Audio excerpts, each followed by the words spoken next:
Mas, saya Fuad dari Pasuruan. Saya mau bertanya, adakah wali-wali di luar Jawa yang masih belum banyak diketahui di Papua atau di Sumbawa misalkan?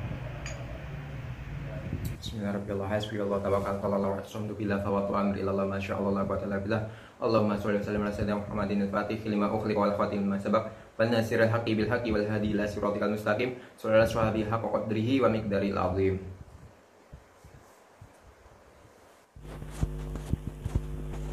Terima kasih pertanyaannya dari Mas Fuad dari Pasuruan ya, Jawa Timur. Wali di daerah Sumbawa sama Papua misalkan. Waliullah itu banyak. Jadi yang terkenal di Jawa kan Wali Songo. Selain Wali Songo di Jawa itu ada beberapa waliullah yang lain, zamannya juga enggak, istilahnya bukan sejaman atau lebih tua, atau ada juga yang beberapa itu lebih tua zamannya. Nah, di daerah Papua itu ada yang 700-an tahun, ada yang juga 600-an tahun daerah Maluku. Dan kalau di daerah Sumbawa itu kan dalam beberapa catatan itu ada yang mengatakan abad ke-16 awal Islam itu belum masuk Sumbawa. Saya kurang sepakat karena memang beberapa catatan itu kebanyakan, khususnya Bima Sumbawa itu waktu itu dipimpin sama Sultan Abdul Qahir tahun 1620-an. Nah itu kan beliau kan mengislamkan daerah Sumbawa Bima setelah dapat bantuan dari kerajaan Kesultanan Goa, Sulawesi, untuk merebut kembali kerajaannya yang sempat mau direbut oleh pamannya itu. Jadi sebelum itu sebenarnya itu sudah ada beberapa yang masuk Islam. Karena waktu itu saya sempat waktu di Bima saya menginap di tempatnya teman saya. Itu malam hari saya sholat malam, wirid seperti biasa, dan saya tawasul. Biasa yang saya lakukan tawasul sesepuh, tawasul murabi, mursyid saya, leluhur saya, guru-guru saya semuanya, sanad-sanad saya. Di situ ada termasuk saya sebutkan tawasul untuk wali hadal Korea, wali daerah yang sesepuh daerah gitu istilahnya, bapak daerahnya dulu gitu. Dan ada yang beberapa alhamdulillah yang hadir waktu itu. Saya bisa dapat kesempatan untuk bertanya kepada beliau-beliau, loh mbak, apakah sampean ini wali-wali yang di daerah sini gitu kan. Dan waktu itu nggak ada untuk istilahnya saya niatan pribadi untuk memanggil atau yang seperti apa, nggak ada. Jadi saya cuman tawasul seperti biasa saja, seperti biasa, karena juga bawaan dari saya sendiri mungkin ya. Nah waktu itu ada beberapa yang datang itu termasuk Sultan Abdul Qahir, dan beliau itu mengatakan kalau beliau dulu adalah seorang sultan, dan waktu itu memang dari posisi rumahnya teman saya itu pas saya sholat itu ada jendela di ruangan itu, di atas lantai 2 itu saya buka jendela, saya disuruh beliau untuk melihat ke arah dari yang ditunjukkan dari jendela itu ada bukit kecil. Jadi bukit kecil itu biasa disebut sama orang situ Duru Raja, Bukit Raja ya kan. Bukit Raja di situ ada makam sultan itu di atas itu bukit itu. Nah, dalam kesempatan lain saya juga menyempatkan diri untuk ziarah sowan ke makam beliau. Dan alhamdulillah waktu malam hari diantar sama anak-anak klub Vespa. Jadi saya punya sahabat akrab di sana tuh, namanya panggilannya Dewa Agustian. Itu di Kampung Dara dekat dengan Bukit Raja itu. Jadi waktu itu saya naik ke atas Bukit Raja itu sama rombongan klub Vespa. Di situ saya sowan, tapi saya sendiri sowannya karena anak-anak Vespa nongkrong di depan parkiran agak jauh dari tempat lokasi makam. Nah waktu itu saya pas ziarah itu ada yang istilahnya hadir lah, alhamdulillah Mbah Sultan Abdul Qahir itu yang dari tahun 1620-an lah kira-kira. Itu beliau saya tanyakan, apakah sampean dulu yang pertama kali menyebarkan agama muslim di daerah Sumbawa sini? Dan beliau menjawab tidak. Loh berarti ada selain sampean yang lebih sepuh, istilahnya lebih tua gitu? Iya. Terus siapa mbak? Tunggu sebentar lagi. Lah waktu itu saya juga kan saya sering suka untuk mendengarkan sholawat. Jadi waktu itu saya pakai speaker aktif kecil gitu, saya mendengarkan sholawat sambil disuruh sama Mbak Wali itu tadi untuk menunggu sebentar. Ternyata ada ya datang itu raksasa dua.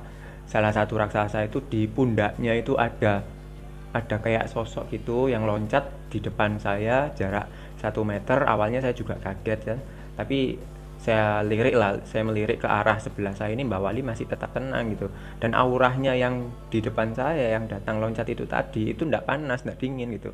Jadi kalau seumpama biasanya kan kalau semacam jin atau yang semacam bangsa gaib yang jelek atau dari kalangan buruk itu biasanya energinya panas. Nah, sedangkan Mbak Wali ini kan energinya sejuk, di dalam tubuh itu sejuk merata gitu loh. Nah, waktu itu berarti oh ini bukan makhluk buruk tapi juga bukan wali gitu kan. Yang datang itu sosoknya kayak genderuwo, kayak demit gitu ya. Ada ada bulunya hitam, terus matanya merah, telinganya seperti itu, dan ada calengnya, lidahnya menjulur gitu kan. Nah, dalam beberapa waktu itu dia berubah wujud dari kepalanya itu berubah, kepalanya saja tapi nah, kepalanya itu berubah jadi lumayan wajah yang kayak manusia yang istilahnya seperti orang India tapi agak ke Arab-Araban gitu. Jadi hidungnya mancung, nggak kayak hidung saya kan ya. Terus rambutnya juga lumayan, rambutnya segini lah. Nah, agak pendek sedikit lah segini rambutnya. Terus beliau menyapa tapi dengan bahasanya sendiri. Saya awalnya bingung loh, kok nyapanya gini. Iya. Terus akhirnya beliau ini istilahnya komunikasi batin itu bisa nyambung. Jadi beliau itu menggunakan bahasa sendiri, bahasa daerah sendiri. Tapi kok tiba-tiba saya memahami gitu. Nah, beliau memperkenalkan diri itu waktu saya tanya gini, Mbak ini siapa? Gitu. Nah, makhluk itu mengatakan kalau dirinya itu bernama, sebutannya itu Encui Darah. Jadi dulu itu beliau menceritakan gini, dulu itu daerah Sumbawa ini ada istilahnya tuan tanah atau penguasa atau bisa dikatakan raja. Itu Encui, 5 Encui. Encui Darah, Encui Parewa, Encui Padolo, Encui Banggapura, Encui Dorowani. Jadi ada 5 Encui di daerah masing-masing penguasa daerah Sumbawa itu.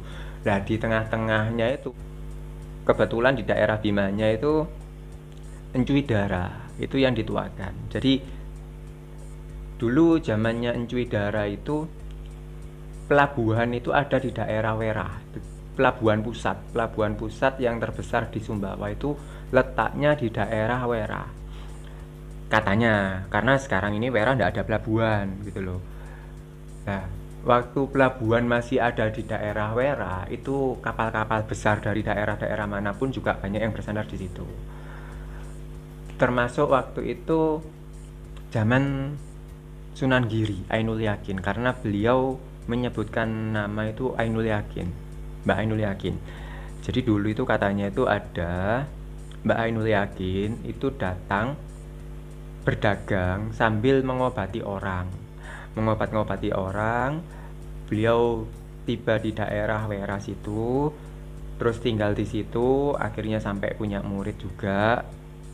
Muridnya itu diajari untuk pengobatan, juga termasuk disiarkan agama di situ, dan muridnya juga sudah masuk Muslim. Ya, suatu ketika Sunan Giri itu waktu itu ke luar kota atau ke daerah sebelahnya situ. Nah, pas di kampung situ yang dihadiri sama Sunan Giri itu, kok kebetulan ada pertengkaran antar saudara. Jadi ada pertengkaran antar saudara rebutan warisan. Anak kembar rebutan warisan. Nah, mau rebutan warisan sampai mau bunuh-bunuhan gitu loh. Bawa parang gitu istilahnya, mau dibeli gitu. Nah, Sunan Giri ikut untuk menengahi kejadian itu supaya tidak sampai yang memakan korban. Padahal itu waktu itu jasad dari bapaknya yang bertengkar itu belum dimakamkan gitu loh. Belum sempat dimakamkan, tapi anaknya itu bertengkar dulu, berebut warisan. Akhirnya Sunan Giri menengahi, tidak bisa, susah. Terus sedikit reda, ada ucapan gini, Sunan Giri bilang, bisa potong sapi gitu kan, pakai cara untuk motong sapi itu setelah dipotong sembelih, lidah sapi itu diambil, dipukulkan ke jasadnya bapaknya yang meninggal tadi. Nah, pas dipukulkan seperti itu, jasadnya itu bangun, hidup. Jasad dari bapaknya itu hidup, dan Sunan Giri menanyakan, ini anak-anakmu belum selesai untuk pembagian warisan, kamu harus menjelaskan dulu, baru setelah itu silakan kamu kembali meninggal lagi. Nah, setelah itu memang bapaknya itu menuntaskan warisannya. Setelah menuntaskan warisan, bapak itu meninggal lagi. Seperti apa yang dikatakan sama Sunan Giri. Akhirnya orang-orang daerah situ heboh karena karomahnya Sunan Giri waktu itu seperti ceritanya Nabi Musa kayaknya ya. Jadi bisa menghidupkan orang meninggal, atau Nabi Isa juga kan ya, bisa menghidupkan orang meninggal. Nah itu gara-gara karomahnya Sunan Giri yang cukup luar biasa bagi orang awam yang zaman itu seperti itu. Jadi banyak yang akhirnya itu terlalu memuji, istilahnya gitu, terlalu menyanjung Sunan Giri, seakan-akan menyetarakan seperti Tuhan gitu. Nah makanya itu Sunan Giri ada kekhawatiran, akhirnya Sunan Giri itu lebih untuk mundur dulu cari strategi. Baru muridnya Sunan Giri yang ada di daerah Wera itu disuruh untuk meneruskan dulu ya dakwahnya itu. Setelah itu kan Sunan Giri balik ke Jawa itu, dan akhirnya membangun Giri Kedaton. Jadi cerita itu zaman Sunan Giri memasukkan Islam di daerah Sumbawa itu sebelum membangun Giri Kedaton. Berarti kalau Giri Kedaton sekitar 1480-an, dan sedangkan di daerah Bima itu sudah ada catatan dari negara Kertagama itu tahun 1365 Masehi, kerajaan Bima ke-7 sudah punya pelabuhan yang berkuasa dari Raja ke-7 itu tahun 1350-an. Jadi kalau sudah ada kerajaan dari Bima itu 1350-an, itu masih Hindu ya. Sunan Giri masuk tahunnya sebelum 1481, sebelum membangun Giri Kedaton. Jadi selisih 116-an, 115 tahunan lah kira-kira. Nah, sedangkan kalau dalam versi lain mengatakan penyebaran Sumbawa itu dimulai dari Lombok gitu kan. Karena dulu yang menyebarkan ke Lombok itu Sunan Prapen, cucunya dari Sunan Giri lah. Sedangkan Sunan Prapen itu kan zaman 1548 kira-kira gitu. Jadi lebih tepatnya itu tadi Sunan Giri dulu. Sunan Giri pas setelah ada urusan atau ada kejadian karomahnya yang seperti itu, dan akhirnya ke Jawa membangun Giri Kedaton. Terus ada Sunan Prapen itu yang meneruskan lagi. Kalau dari versi saya seperti itu, dan saya sih lumayan sepakat untuk yang seperti itu. Akhirnya saya memahami, oh ternyata Encuy Dara ini yang menyatakan gitu. Encuy Dara itu menyatakan kalau Ainul Yakin yang ada di daerah Jawa bagian timur. Jadi saya bilang, saya keceplosan langsung, Ainul Yakin itu kan Sunan Giri lah. Encuy Dara menjawab iya. Lah ternyata kan Sunan Giri sebelum Sunan Prapen itu Sunan Giri sudah sempat berdakwah di Sumbawa. Setelah itu, setelah Encuy Dara menjelaskan semua seperti itu, ada juga kok wali-wali yang lain, tapi zamannya zaman lebih muda ya. Zaman lebih muda di daerah Sumbawa itu masih banyak wali yang belum, jarang lah istilahnya diungkap. Jadi ada di daerah Sape itu wali yang tersembunyi, cuman tingkatannya papan atas itu wali. Ada juga yang Mbah Said Abdul Ghani Al-Bimawi Al-Jawi, tapi makamnya ada sekitar Dompu. Itu dulu malah gurunya Mbah Khalil itu, Kiai Nawawi, Said Termas itu termasuk, Sambas itu juga termasuk muridnya Mbah Said Abdul Ghani loh. Cuman daerah Bima jarang terekspos mungkin ya, atau daerah Sumbawa itu jarang terekspos, dan mungkin juga belum dibuatkan istilahnya untuk wisata religi yang sudah terkemas lah, dikemas dengan bagus, dan untuk promosi wisata religinya juga belum sampai yang seperti di Jawa gitu. Jadi jarang yang mengetahui ya. Terima kasih dari Mas Fuad Pasuruan, Jawa Timur, tadi sudah menanyakan tentang wali daerah lain selain di Jawa, selain Wali Songo dari di Sumbawa. Jadi kemungkinan nanti saya akan buatkan konten-konten tentang aulia illah, wali-waliullah yang di daerah Sumbawa, supaya lebih banyak yang mengetahui juga.